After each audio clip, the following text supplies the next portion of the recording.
What up, my freaks? RuinusInsight here with part 10 of my Total War Warhammer 3 Yuan Bo Immortal Empires campaign. So as we saw last time, a massive fight against the Dead Flag fleet saw us very much victorious as the terrain and the lack of armor piercing, at least melee, completely screwed the enemy over. This does mean that we will be able to take it, but only in the next turn as we don't have Siege Attacker on either one of these lords, which is a crying shame, but what can you do? Even on the Jade Longma you don't have Siege Attacker, right? Man, what do you gotta do to get some Siege Attacker around here? Anyway, this time around, I would love to be able to get the quest battle going for Yuan Bo, so I think we're going to try to get him his new lions, Jade and Jet alike, and then try to get that quest battle going. At least that's the plan. Now, we do have 4 steel, and I think we're going to use it this turn before ending the turn. The thing is, I wanted to wait to designate a fortress city, but it's going to take like 4 turns to get it up and running anyway, as we don't have a lot of the tier 3s. In fact, I think we have 1 tier 3 settlement in the entire, like, main settlement in the entire empire so far. It's growing really slowly with the amount of growth that we have, so yeah. Alrighty, let's start switching this to stone so we can designate another commercial district. So matters of state. And what do we have that we can do other than Fortress City? We got supply line operations, campaign movement range plus 20, eh? I do like that, because if Yuan Bo needs to go south and travel fairly far, the extra 20% could be quite a bit. Immune to Diplo, wins a magic power reserve cooldown and magic cost. That's nice as well, especially for fights. Both of these are tempting, but I think we're going to go with the supply line operation and whatever this one was called. Is it just called supply line operations? Well, either way. We're going to do this. And it does not say for how many turns this is. I would really appreciate it if the game could tell me how many turns this is for. There's no way that this is for 1 turn. That would make no sense whatsoever, right? Let's find out. Alright, there we go, that's up and running. We are gonna get the stone back up and running and designate a new district as soon as we have it available. And, here it is. Supply line operations is 7 turns. Okay, that's not so bad. It's not so bad. We just need to convert this, and I'm happy that we did. Otherwise, is there anything we need to do this turn? I don't believe so, other than you. We're going to start this battle off, or this episode off, with a battle. And we are going to level up before doing so. You're on your Jade Longma now. Yes, yes, indeed you are. And ooh, and we can replace the Dawnstone with that Crystal of Kunlun. And we also have this Robes of Shangyang, a bound spell, Wall of Wind and Fire. Maybe not on you. I feel like I like the missile resistance, but the Armor of Fortune is probably the better pick in this particular situation.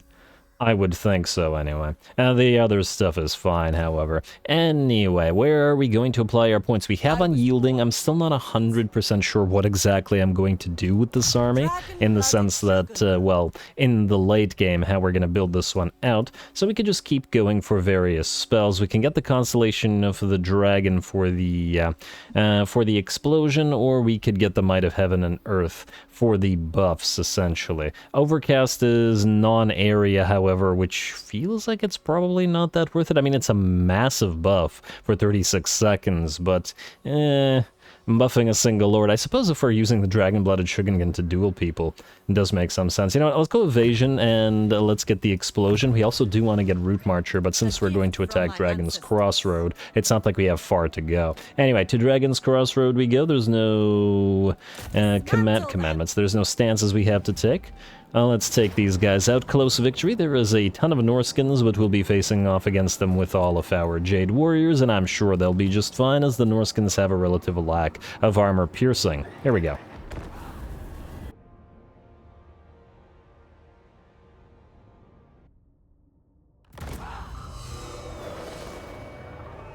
Remember your training! Our ranks must fight as one! We shall prevail!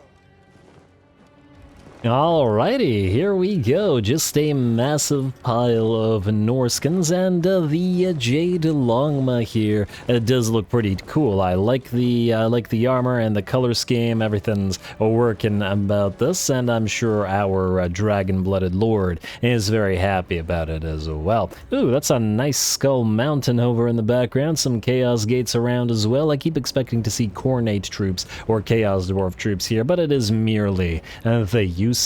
Anyway, while we approach the enemy army, this is the 10th episode, and I'd just like to remind you guys not to forget to drop those likes and comments below. If you're enjoying this particular Let's Play, the length of this campaign in terms of when we sort of rush towards the endgame scenario, as well as posting times and whatnot, are as usual dependent on engagement, so vote with those likes and comments. Anyway, once again, a very nice map. Too bad we can't fight on this little lava river or whatever you want to call it. We're going to march forward. I'm going to speed it up a little bit, and we'll see how the enemy reacts to this. It seems like because we're the ones attacking, they're going to sit back and just let us take whatever position we please, and if they're going to do that, we're definitely going to take advantage. There's a lot of impassable terrain here, and we could even use this to our backs, and then this to essentially break up the enemy army. Yeah, they're just gonna ignore it. Honestly, if you expose your army like this, I feel like the AI should really get ready to attack. I mean, we're moving, our units aren't in range, our formation is weird, they should really take this time to just plain attack us. But if they're not gonna do so, and we're gonna take the position here.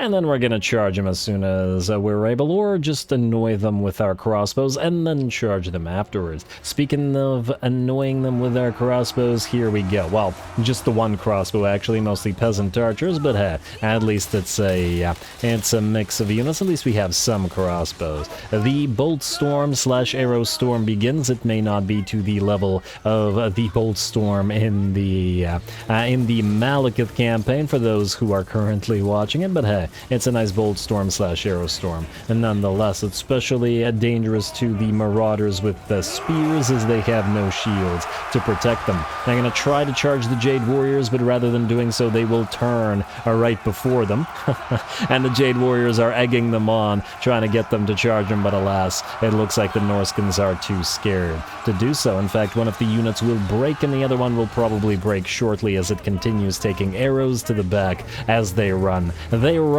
under the eyes of the gods, and, well, let's just say the Chaos Gods don't appreciate failure very much, so I wouldn't pin my hopes on surviving this battle, even if they physically survive for now. Anyway, we're going to get a wall of wind and fire going through the biggest blob of enemies. I love how cheap this spell is. It's surprisingly effective for such a cheap spell, and I know that it'll fall off later in the game when we start encountering lots of heavily armored units. This will probably do basically nothing, but in the early game, for 4 mana to 6 mana, depending on whether you're overcasting it or not, that thing is pretty darn insane. Anyway, insane value, I should say.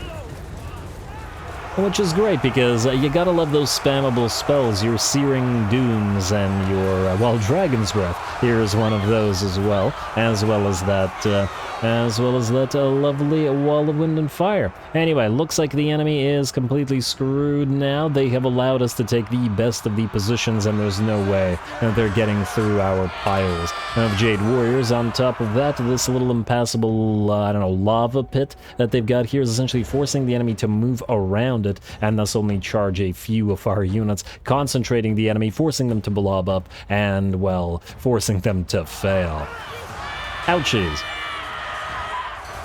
Alright, well, keep it up. Our dragon-blooded lord is still just hovering around. She can join the fray at any time she wants, but for now, she wants to cast a little something. Or should I say, a big something, as the dragon constellation explosion is going to pop down right in the middle of the enemy formation. And now the fires are making my PC lag and angry. The fires look kind of 2D here. I gotta say, the animation of these fires leaves something to be desired, at least when on slow motion. In fast motion, they're fine. Anyway, that was a big blast. As we can see, lots and lots of units have lost all of their HP, and in fact, we got 334 kills and 52k damage from 3 spells, which is very, very nice. We also have the Earthblood healing our units and the slight amount of damage that they've taken so far. Alright. Honestly, I wasn't originally expecting this Lord to do as well as she has been doing, but she's been doing very well throughout this campaign, and I'm very happy. And definitely a standout.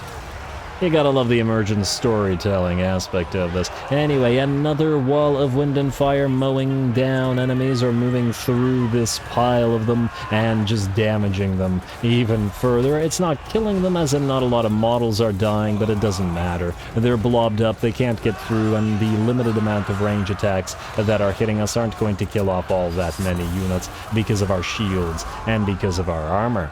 Very nice. And looks like the enemy Lord tried to move in, but ultimately failed and got ripped apart by our Jade Warriors and by our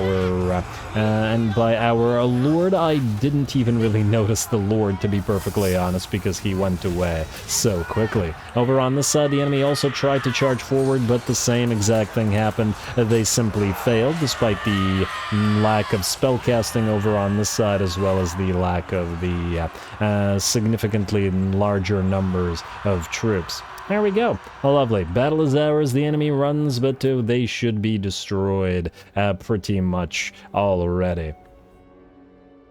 Very, very nice. And just one more wall of wind and fire to add injury to injury. Well done. A close victory due to ammunition expenditure, I take it, or combination ammunition expenditure and mana expenditure, but it's not like the enemy really did any damage here.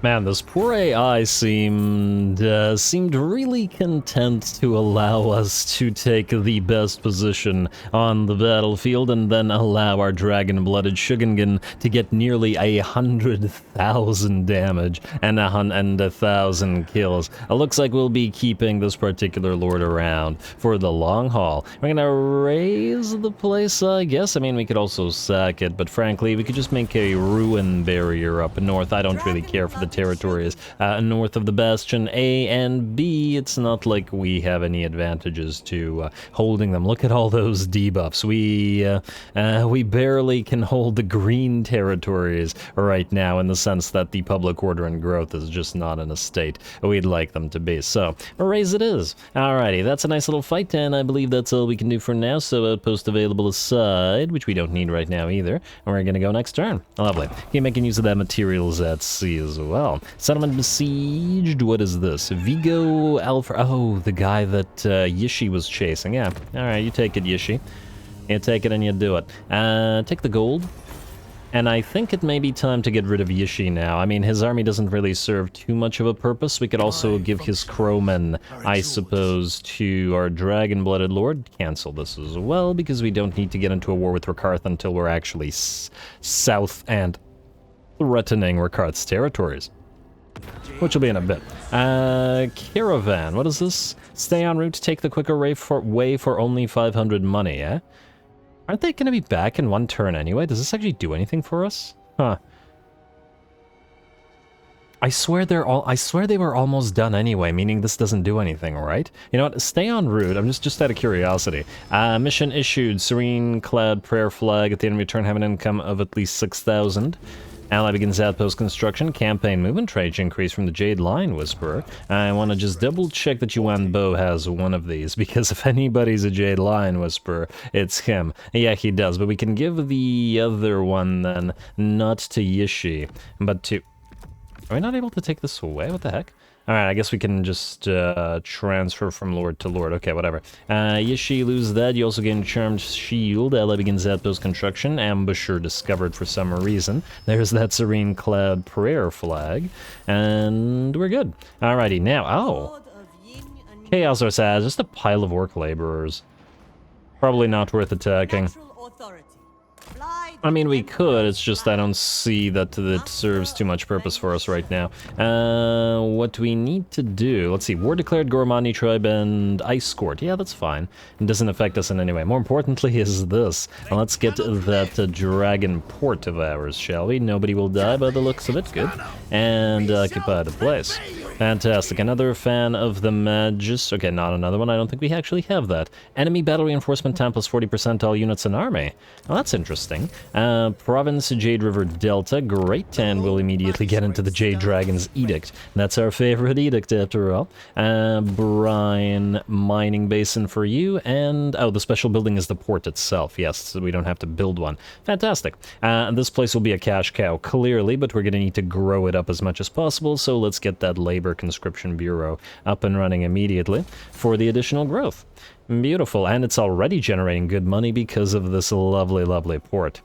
Fantastic. Now we'll have to figure out what to do down here. Oh, look at that. Somebody's still alive down here. You want to take this guy out? Oh, you can't reach it? Huh. It looked for a second like you could, but oh well. That's fine. This is all our own territory, so we could go over here, and I suppose if you get attacked by lizards, well, that'll be your own problem. Still haven't completely 100% decided whether we should actually kill off Nakai or just let him do his own thing down here, but we'll just wait and see a little bit. Anyway, more importantly than that, Yuan Bo, you've got your lions on the way. We want you to go to the Shrine of Sotek, but at the same time we actually want to reach you with the lions, which we wouldn't be able to do there. So, here's what we'll do. You're gonna go here. You're gonna go into channeling step. Actually won't take you nearly as far as I'd like you to go. But I guess we're gonna fight next turn anyway. Let's go here. Wait. Man, just go here. Oh, you can go further. It was lying. It was simply lying, guys.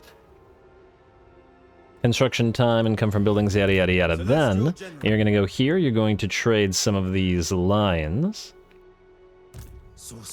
We'll just go 4 lines for now. We'll probably... Well, that'll probably be sufficient for now. In terms of what we want to lose here, Yuan Bo is not going to be reliant on his ranged troops, so I'm perfectly content taking away his peasant archers, as he doesn't really need them. Alright, and then you, my friend, can return these troops to this army. In fact, the faster you do this, probably the better. And then this army can either sit here for a little while, maybe move up north to counter the Dark Elves if needed, or otherwise set sail and then get a couple of islands for us. Who knows, we may find another materials at sea. You can start moving this way as well. Alright, you two can meet up. You are good. Keep channeling so that you have full magic for that quest battle, and we'll deal with your items next turn. Yishi! Alrighty, so, if we're going to delete you and trade... Although, do we even need to? We could always leave Yishi at Dragon Gate. You know what? Maybe that's the way to do it. Yishi, go here for now. Go near to Dragon's Gate. And we could leave you here. Maybe get a couple of extra crowmen in this army, actually. That'd probably be better to do it like that. Let's see, take away the lowest level and the most hurt of these guys, and then give you a couple of extra crowmen. And that's a nice little better balance, I would say, at the very least for a dragon-blooded lord. Okay, you're looking good, and then lastly, you are supposed to sail up here and find us more elves to trade with, and then I guess we'll send you around to Bretonnia and whatever else we can. Also wanted to check that Ivory Road, and yeah, I was correct. It was only one more turn until journey time, so there was no purpose in giving them our 500 gold game. How dare you? Alrighty, let's quickly build the buildings. Hexoattle's ready for an upgrade. Ooh, which means soon we'll be able to build that Astromantic Relay, and the first of the 4 buildings that we have to build to get to our endgame. Alright, then we'll build you Goods Emporium here. And what do we upgrade here? I guess the Tusk place, mostly because, well, it's another trade good that we can get more trades with. Plus, we'll help empower the elves by trading with them at the same time, which will be good because they make decent allies. Let's get more growth up in here. Income from all buildings. Yes, let's do that. Granted, the place won't generate a crazy amount of money by itself, but that's just fine until we can actually get those buildings up there now. Middenland really wants a non-aggression pact. Well, you know what? I'm fine with that. We'll probably do so, but let's get a trade agreement going with, I guess, Illyrian. They're actually fighting Tiranoc, but they're also fighting all the other enemies, and they seem to be friendly with Eataine, which will make them happier with us. That's probably fine, I would assume. Not big on these guys, but whatever. Trade agreement is a trade agreement after all. I'd still prefer it with the Empire, but it looks like that's not possible at the current time anyway. Also, how's that Confederation looking? Still no on the Burning Wind nomads, but not to worry. The Jade Dragon can bide his time. Prince Illyrian. What would you ask of the Asa? Give us a tiny amount of money. Indeed. Anybody else? Hawkland is still available, but all of these factions will be dead soon. Tyrannok is actually fighting Eataine and Avalorn, so I think we'll ignore you. Oh, funnily enough, Mother Astankia likes Tyrannok, but I think doesn't like Avalorn. A little bit concerning, not gonna lie. Also, how's Goldtooth doing out there? I would like to start racking up some points with them. They're still okay. We may need to send an army to help Goldtooth out, but I think we're safe to do a defensive agreement. Keep your money, though. Why? Just so that he can use them to, you know, not die. We will build our outpost with the Goldtooth as well, hopefully in the Great Hall of Greasus itself. Outpost, and where's the Great Hall of Greasus? Right there.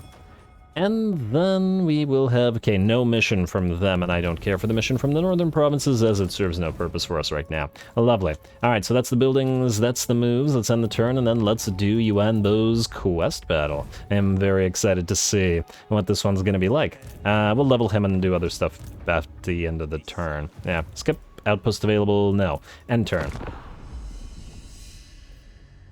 Alright, Goldtooth, you want us to join war, I'm sure, against the Legion of Asgore, but there's no need for us to help out on that front as yet, though we do have an army that we could send over there if we do want to. Though I suppose the western provinces and northern provinces may be better to allow them to get involved with it instead. Alrighty, ally begins outpost construction, great for ally. Eataine has pieced out with the Dread Fleet, and we may want to actually burn out Eataine as fast as possible. Weakness to fire damage minus 40%. Enemy armies in local region from the Luminarch lens. That is actually pretty darn nasty. You know who likes fire damage? Our dragon-blooded Shugengan caster. Where are you? And ow, he's... Why? Why would you do this? Why would you do this? I mean, we could just declare war on them and attack them. There's not even really any need to fight this. We could, I mean... This is all fire damage, right? Wall of Wind and Fire, fire damage, Dragon's Breath, fire damage, Constellation of the Dragon, Explosion actually seems to be physical damage, not fire, but everything else is fire, so that is nonetheless good. Let us get another point in Constellation, then in miscast-based chance reduction, because you do have a decent chance to miscast. We'll lose the Alchemist's Flask, even though it's a decent debuff, and take the Luminarch Lens instead. I also wanted to make sure that you have a Jade Line Whisper, so you no longer need one. Beautiful. Also, you lack the Silk Weaver, and you know what? You're going into attrition territory, so you're a pretty good candidate for it. Stock of the assigned unit. Actually, you know what? I like that. And this may prove useful. The drum here will be very vulnerable to enemy range fire, so if we take the... Where are we? Take the Banner of the Moon Empress and give the stock to this thing, it'll be less likely to get killed from a range. Then, while we're at it... Serene Cloud Prayer Flag, I'm not entirely sure who to put that on, to be perfectly honest, and nothing else here is super worth our time, but the enchanted items could certainly be something we look at. Arcane items, Scroll of Leeching we don't care about, we still have that Alchemist's Elixir of Iron Skin, but I really feel like Yuan Bo doesn't really need it. I would love a healing potion or something of that nature, but I don't see an likelihood. Ooh, a brass cleaver. Alright. Yeah, nothing here will work. Also, there is a bunch of garbage in here, not so much the Wand of Jet. I don't like the earthing rods. I actually don't like the Wand of Jet. Power Stone is fine. You know what? Let's fuse a few items. And we might be able to get something actually useful out of at least a few of them. Biting Blade and the Relic Sword could probably be replaced by better swords. Not that we have a lot of them, mind you, but, you know, enough to make it worth our time. Fuse.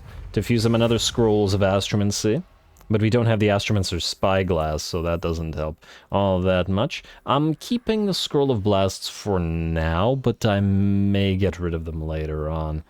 And also that frankly didn't really answer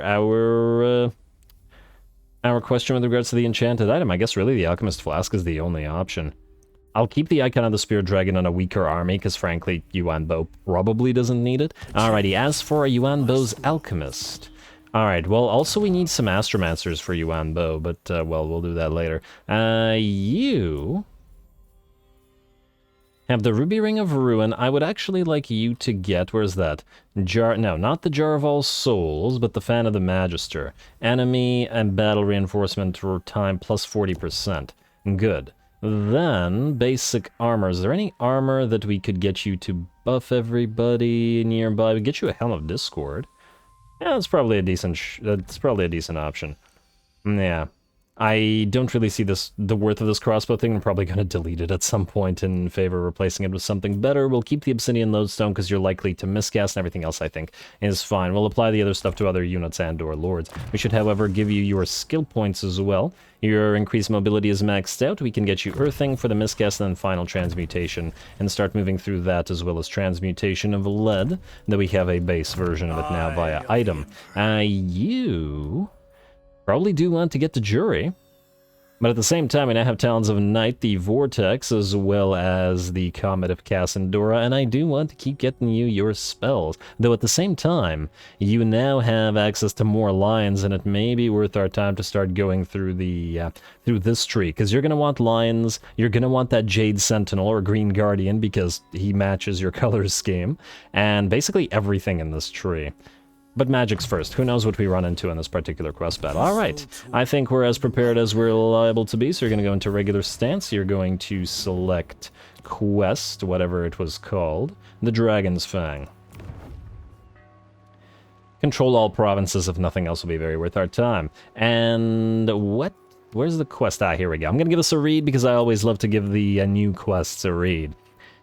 In recent months, crop failures, illnesses, and pestilential plagues have befallen the farmlands of Grand Cathay. While seemingly isolated instances to the casual observer, Yuan Bo discerns deeper than most. The machinations of the ruinous powers, hey, those are my favorite powers, are at play within the realm, seeking to undermine and destabilize the smooth running of the provinces. At the Jade Dragon's word, his agents have closely investigated each suspect instance, and after a time found profane markings, runes, and glyphs at the sites of all these disasters. If left unchecked, these will merely be the start of an epidemic that ravages the rural heart of Grand Cathay. Lovely. Alright, teleport. To the Dragon's Fang we go. We don't know what we'll be facing off against, and we'll have to see. And oh. Huh, you can only give this to range units. Oh, that's disappointing. I wanted to put this on the drum. Alright, we'll put this on one of the range units, I guess. But now then we can give this to the Celestial Dragon crossbows. Though honestly, because these units wouldn't have snipe, without snipe it doesn't feel all that worth it anyway. Well, whatever. Maybe on an artillery piece? No, wait, but then again, without snipe, yeah. Anyway.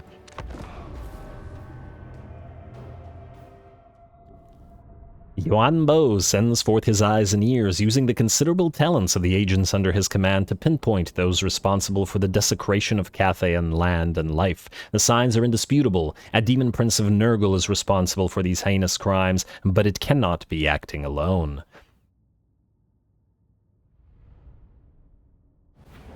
These traitors have fled back to their vile benefactor and revealed the source of the pox on our lands. This virulent mire may be their domain, but I know you brave and true warriors of Cathay will not shirk your duty. Our enemies think themselves safe here in their new home, but the Dragon Emperor's reach is long, and none can hide from his judgment. Return, poor shield and bloated master. Our fallen country must be dispatched first.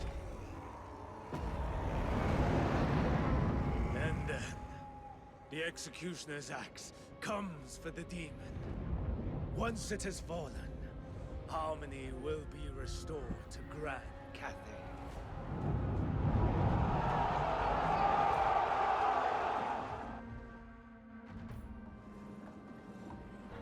I am the Celestial's executioner, and these enemies are marked for death. Let us execute the will of the Immortal Emperor himself. Alrighty, here we go. Finally, the quest battle. No, I didn't notice that the ground had all of those grubs and wormies in it in the realm of Nurgle. I don't know how we're in the realm of Nurgle right now, / in space, but apparently we are. That's the Chaos Wastes for you. Sometimes you're in the material world, and sometimes the not-so-material world. Anyway, looks like the quest will begin with a pile of Cathayan traders that we're going to have to focus down, and it looks like they have 2 alchemists on top of 2 units of crane gunners and artillery, both fire rain rockets and grand cannons. Thus, we are going to send forward not our infantry, but our Jade Lions, our Jet Lions, and then our transformed Jade Dragon as well. Now, let's see how the Lions do in combination with this, but none of these guys should be all that vulnerable to enemy fire. And the Jet Lions look pretty damn nice as well. I noticed they have the they don't have the horn sort of thing that the Jade ones do. Alrighty, and it looks like the enemy alchemists actually decide to move forward and fight, but that is going to be to their detriment. Oh, look at that! Yuan Bo is very spinny. I guess he likes zoomies, regardless of whether he's in dragon form or in human form. He's all about the zoomies, and he's going to be fighting some alchemists here, but I just don't see them winning. Case in point, down goes Alchemist 1, or, well, falls down, but it'll be dead shortly as soon as we're able to get that Executioner's Blade up and running. Over on the side here, we've run our Alchemist around and into the trees where our own Alchemist will be casting spells at the enemy, trying to get those artillery pieces quiet, while our Jade and Jet Lions make their way into the fray as well. Alrighty, and there's the X marks the spot, and I do believe the enemy alchemist, or the first of the enemy alchemists, will go down and will be going after the second one. Lovely. Well, you enjoyed that, Yuan Bo, while we watch the Jade and Jet Lions do their thing. Oh, it feels so weird to be fighting Jade Warriors. Especially because there's no difference on them really with regards to color scheme, because they always look like Jade Warriors, but it's okay. They will look like rotting corpses in a second as we use one of the coolest looking spells in the game. I've never actually seen the AI use this spell, but damn does it look cool. And hopefully it doesn't do too much damage to our own alliance here. It is a massive vortex sort of thing, and it looks like it's ripping the enemy warriors apart, while not really harming our lions. Lovely. In the meantime, while that is happening, Yuan Bo is just ripping that other alchemist apart without too much problems. Alright, of course he doesn't have his second Executioner Blade available yet, so he'll have to kill this alchemist the old-fashioned way, but it looks like he's perfectly capable of doing so. Also gonna move in our Longma Riders and our Onyx Crowmen, just to make sure that all of these enemies shatter. And once again, the Empress Crowmen just look fantastic, don't they? I love this color scheme. I wish that this color scheme was used for the Crowmen in general. But I guess they wouldn't be as crowy, would they? Are these, what are these supposed to be? Are they like magpies? Or is it like some kind of other corvid? Is this an actual like color scheme that some kind of real corvids have, maybe? Hard to say. Corvid family is pretty big, after all. Anyway, I don't know how this particular quest battle turned into a bird discussion, but there it is. Let's see what we've got going on here. Looks like the enemies were not the only ones. We got 2 sets of reinforcement. One set of flyers with 2 units of rot flies, and then a bunch of furies heading towards our main stack, and then the actual main enemy stack. By the looks of it, they've got themselves 2 great unclean ones, and then a various pile of plague bearers and nurglings. Various pile. I'm so eloquent today. Anyway, we're going to have to deal with those, but first it's the Furies and the Rotflies. Our peasants are going to have to be real careful about this one, though. On the bright side, our Jade War Drum will come in handy here, as we will be able to activate its magical damage bonus and buff up our ability to kill off all these demons. Oh, and it looks like the Furies are going to land on the Jade War Drum. Well, good luck to them. They don't have the damage to kill this thing off, and we've got Crowmen coming in to help as well. Alrighty, and then the Long, wherein the Furies will fight the Crowmen, the Longma Riders will instead go after the enemy Rotflies, because said Rotflies are a little bit more scary. I think we should get some Longma Riders with our Dragon-Blooded Lord as well, because they're on a Jade Longma anyway. Anyway, it looks like the Rotflies are having a pretty bad time of it. The Furies are all already pretty much dead, which is hardly a surprise, as they are just so fragile themselves. We can see the Fury of the Falling Blade from our drum on all of our units here. The magical imbuement are really going to help against the demons, and I love how this thing adds a counter to various types of enemies between the magical imbuement, the armor, and the, I want to say, immunity to psychology, or was it attack? Well, something. The various abilities of the drum. Over on this side, looks like the two Great Unclean Ones were not the only things that the enemy has brought out to play, and a Demon Prince of Nurgle has joined the fray as well. He's got some Rotflies backing him up, but, well, the Rotflies shouldn't be too problematic, whereas I'm not entirely sure how we shall fare against the Demon Prince. Obviously, we haven't built Yuan Bo out to be a particularly strong melee fighter as yet, as we've been buffing the army instead, on top of the fact that in dragon form, he seems to be more inclined to mince infantry rather than to fight enemy lords one-on-one. Alrighty, get some of those Jade Dragon breaths on the enemy, and the enemy lord is level 1, but yeah, it looks like they're having kind of a difficult time. Oh, that was a nice animation. Looks like they're having kind of a difficult time actually hitting each other. I've found that this is occasionally the case with the larger units. Malekith is also guilty of this occasionally when fighting enemy dragons. He rips smaller enemy lords apart like nothing, but then takes like 50 hits to hurt a dragon sometimes, and then doesn't actually hurt it, at least in the air. And it seems to be that the hitboxes are too big, and it seems to interfere with larger units like this ability to actually hit each other, which is bizarre, but what can you do? At the very least, it gives us very long duels, though this one is not going to be over anytime soon, as they will take 8 years hitting each other, so we're going to get back to the rest of the battle. The Rotflies meeting the Longma Riders right in the air above the battlefield. Now we're going to have to be careful about knocking our own Longma Riders out of the air with our range units. I do expect the Rotflies to be too fragile to take the Longma Riders on, but we do need to be careful about our Empress Crowmen, which are helping the Longmas out. How are the Rotflies doing? About half HP, and the Longmas are completely fine and have not yet lost a unit.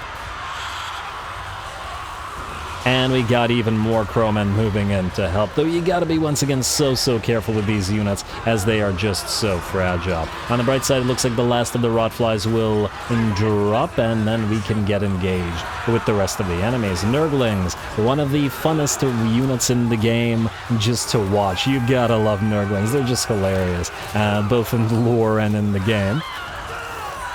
And just the nonsense attacks that they do. And here comes a Great Unclean One to help out, and obviously we're going to use our various range units to target the thing, especially now that we have the drum to buff them all up with that magical fury. Over on this side, our Jade and Jet lines are working together to damage the enemy Exalted Plague Bearers, but mostly to prevent them from firing their ranged attacks while our Jade Warriors close the distance, and then our Lions can join into the fray. I probably should have sent the other, well, 2x2 so that we have the supportive bonuses that they have over here, but it's okay. Not a big deal. At least so far. I got some fantastic cinematic shots in this particular battle. What the heck is this guy doing up here? He's not even poking the enemy, he's just like sitting there, or standing there. Is he casting magics, perhaps? This guy's at least doing the drum thing. This guy just not reacting to the battle at all, just like, things are happening. Maybe he's supposed to be surveying the thing and just like commanding, but it doesn't look like he's giving commands either. It looks like he's just bored. Anyway, looks like the first of the enemy Great Unclean Ones it goes down, but there is another one to take care of over on that side, so we are still very much concerned. While all this is happening, I decided to transform Yuan Bo back to foot form, as these two have been fighting non-stop for like 5 minutes and haven't really hurt each other at all, which is ridiculous. It's absolutely ridiculous. At the very least, our Longbow Riders and our Crowmen are doing stuff. That poor unit of Jade Warriors is going to get ripped apart. Oh, that's a big boy, and ooh, it looks like when you turn into human form, you don't magically keep the mass that you do when you're in dragon form. So it looks like every time Yuan Bo tries to fight a bigger target like this, he's going to get knocked down. Oh, that's actually really unfortunate. He can, I believe, cast a spell to buff his mass by 100%, if I'm correct about this. Or is that the other... Or is that the other caster? Maybe the other caster. So that may be a problem. It looks like he's actually not going to be good at dealing with larger entities in human form. Which is a shame, considering that he is also going to not be good at dealing with larger entities in dragon form, as he is meant to fight a melee enemy, or to fight masses of enemies like this. Oh well, at the very least he can dish out damage by periodically using his X marks the spot. And oh, I like that little spinny animation that he does as well. At least his animations are top-notch. Well, anyway, that duel's going to continue for about 8 more years, so hold on to your hats, I guess. Anyway, the Plague Bearers and the various Nurgle units are all still fighting. There's our Jade and Jet Lions still working on it, and the second enemy Plague Bearer, Great Unclean One, looks like it's about to go down as well. We're going to pop a transmutation as well, and it looks like Big Boy will drop. Lovely. Helm of Discord coming down to debuff the enemy. Not that we really need it anymore, as it looks like the Jade Defenders here have managed to clear most of the enemies out. Gotta try to get a few more watches of the various lions doing their animations here. I've been too busy watching the antics of Yuan Bo in his various forms. Alrighty, well done to you, Lions. We're definitely going to keep 4 at least in this army, as it does feel right for Yuan Bo. And did they get staggered? Did they drop down in an attack? Oh, I think they attack by dropping down like that. Oh, that's kind of interesting. Why do they do that? Is that when they're biting things? Bit of an odd-looking animation, but I do like those magical swipes that they do. There we go. I did promise to watch the Jade and Jet Lions after all. Ooh, yes, they have a jumping animation as well. And I do believe this is the last enemy unit on the field, at the very least a non-enemy Lord unit on the field, so it should be pretty much done. Speaking of the enemy Lord, the fight continues.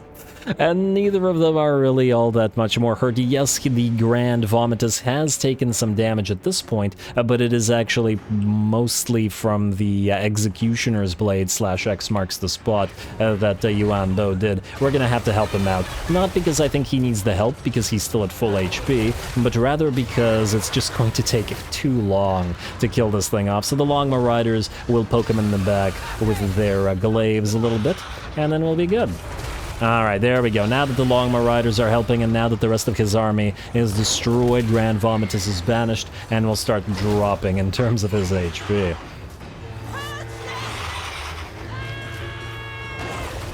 Alrighty, hey, you leave those Longbow Riders alone. You focus on Yuan Bo. You've been hitting him for ages and not hurting him. Even if it works both ways. Anyway, 1 more blow, I think, and the enemy should drop, even though I'm not sure that these blows are landing. It will look like it because of the banishment. Hey, where are you breathing, Yuan? Ooh, nice little fly around, and they're still going. Oh, they are still going. Come on now. There we go. Finally, he drops. Man, he drops down really slowly on top of the traitorous scum that tried to, well, I guess, get the blessings of Nurgle. A heroic victory for Yuan Bo, and his quest battle complete. Lovely.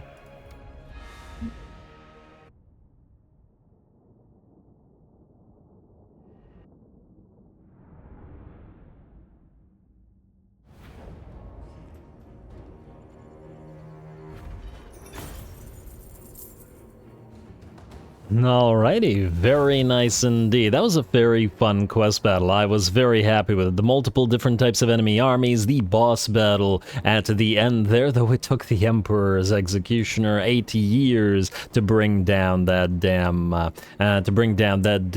Demon Prince. He just kept on healing and not taking that many hits. And I thought he'd do better on foot, and by he I mean Yuan Bo, but oddly enough, not so much. On the bright side, though, we got that great use out of the Jade Wardrop, giving the magical attacks to everybody around it, and thus powering everybody up to do more damage against those physically resistant demons, which is always a nice thing.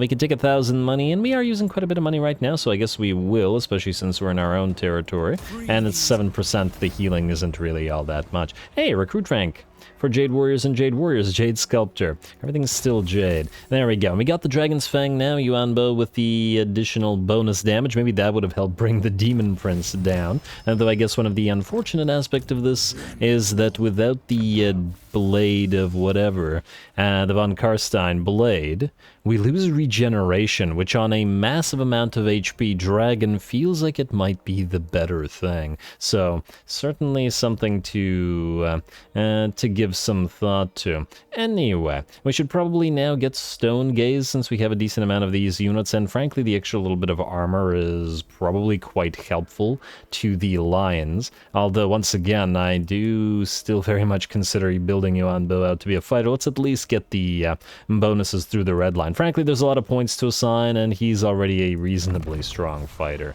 And I'd rather power up the army first and other stuff later. There you go. Alrighty, now there's probably other stuff to do, but we probably don't have the time to do it this particular episode. Just gotta send out a caravan before I forget. And you're gonna take 2 more turns to return to capital. You're also our best caravan at the current time. You're not so bad yourself, though. We'll send you out. Now, if only I remembered where we haven't been before. I don't believe we've been up here to the Great Orthodoxy. Clan Mulder's been... well, it's not destroyed, but, well, it's a ruin, so yeah, that does make sense. So we'll go up there. Is it me or does Akendorf keep changing hands? And with regards to the factions that are there. Anyway, let's try the Great Orthodoxy next. I'm reasonably sure we haven't been there before. Oh, the journey time is 8 turns. 6 to Mulder.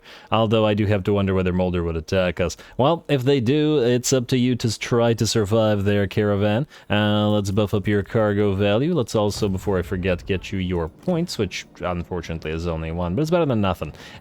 Get you cargo capacity, I guess. Ooh, attrition up there as well, potentially. You know what, let's go for attrition. I think on the way up there's a decent amount of potential for attrition to be an issue. You are a terrible army, and frankly we can use other caravans and not you. Let's go for you. Did I have to reselect you? Yeah, looks like I did. Mulder it is. Only 6 turns, and I clicked the wrong button. Frozen landing. Fantastic. Away you go. Alright. Oh, lovely. With that, unfortunately, we are out of time. It was a fun quest battle, but, well, the episode now has to end. Next time, Yuan Bo will start sailing southward as we need to take the Great Turtle Isle in order to get another one of our objectives. So we may even go all the way down here to try to grab this from Clan Pestilence immediately after, though we may also return to Hexoatl in order to do the presumed defense of the Astromantic Relay, plus whatever else we get up to in Cathay proper, as well as we do probably want to start annoying Village further, as well as the other little factions around here, and maybe even declaring war on the war host of Jar so that they don't get too strong. Anyway, more Yuan Bo to come, so stay tuned. Don't forget to leave a like and comment. All glory to the algorithm, and thanks for watching.